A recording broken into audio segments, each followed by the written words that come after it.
Valentine day উপলক্ষে এবার মাছরাঙা টেলিভিশনে দেখা মিলল অভিনেত্রী শাবনাম ইয়াসমিন বুবলিতে।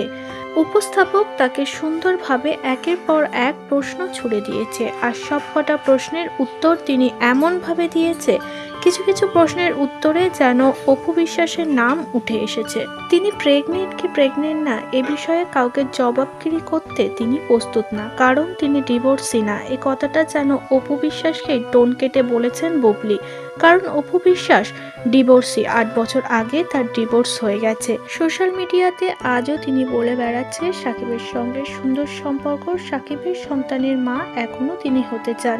এই বিষয়গুলি এবার যেন ঠ্যাস মেরে অপুকে শোনালেন বুবলি।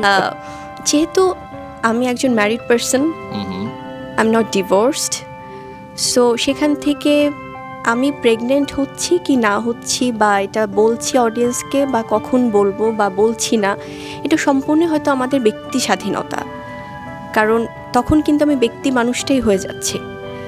সো যেখানে একজন মেয়ে যদি সে ম্যারিড হয়, তার সেই সেন্সিটিভ বিষয়টা নিয়ে যখন অনেক ধরনের গল্প মানুষ তৈরি করে, সেটা খুব দুঃখজনক। আর অনেকে হয়তো বলতে পারে যে আচ্ছা উনি সব কিছু কেন আমাদেরকে সব কিছু জবাবদিহি করতে হবে অডিয়েন্সের কাছে। আমার দর্শকেরা তারা হয়তো বা আমার কোনো সিনেমা দেখছে, সেটা নিয়ে কথা বলছে, গঠনমূলক আলোচনা করছে, সেটা যেমন একটা বিষয়, তেমনি আমাদের কোনো ব্যক্তি বিষয় আমরা কখন বলবো বা বলবো না, সেটাও তো আমাদের উপর আমাদের নিজস্ব একটা সিদ্ধান্ত।